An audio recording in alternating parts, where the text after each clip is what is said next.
Hello everyone. In this video, we'll take you through how you can run your first payroll. There are 5 key steps to successfully run payroll on our tool. Number 1, update the employee list.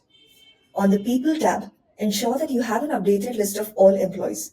You can add or dismiss employees according to their employment status. You can add employees one by one or in bulk using the options on your right navigation bar.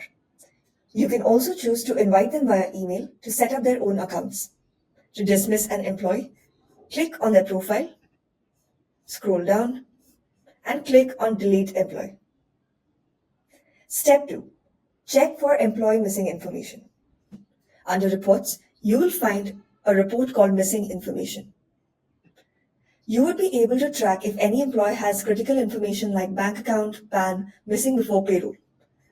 You can send them an email nudge to update all the information from your dashboard itself. No more following up over email or chat. Step 3. Adjust any variables for the month.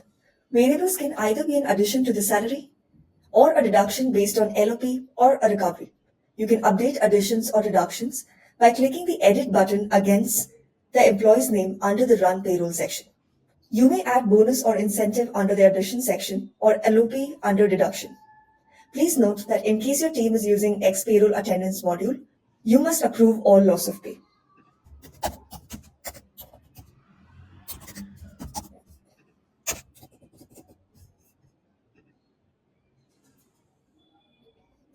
Step 4.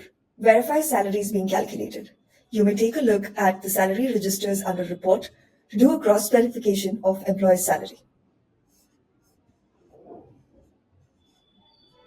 Finalize and execute payroll in a few clicks. Please note, if you have compliance settings switched on, all relevant compliances like TDS, PF, PT, and ESIC will be filed and paid.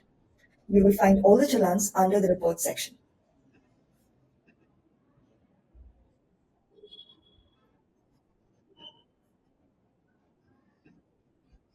And that's it. That's how you run payroll on RazorpayX Payroll.